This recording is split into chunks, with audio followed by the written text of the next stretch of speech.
Those of you who want to take a seat, if you do... A chilly reception for Education Minister Chris Hipkins in Invercargill on Friday regarding the plans to create a central body to manage the capital and operational budgets for all polytechnics across New Zealand.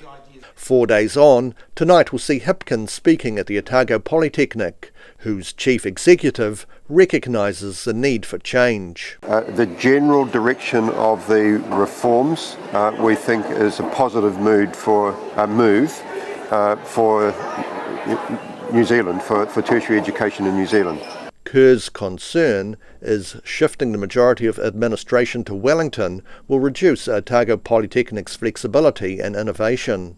It's a very heavily centralised model with what we think is too much and some of the wrong sort of decision making at the centre.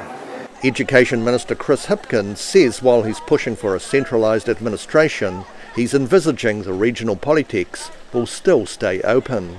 We want a national organisation to be able to pick up those national functions, but then some stuff's still going to have to stay local. You know, at the end of the day, the teaching and the learning's still got to have to happen somewhere, and you're still going to have process for people to get into that, to get qualified. So the consultation exercise really is about, how do we actually make sure that at the local level, people are still empowered, they can still innovate, and they can still do what they're good at.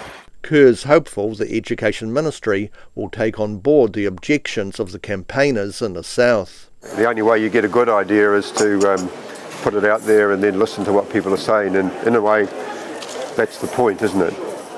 We're in a consultation period, so we've got to make sure we put forward the very best of our thinking in order to persuade the Minister to adopt it. Rather than what's been put on the table.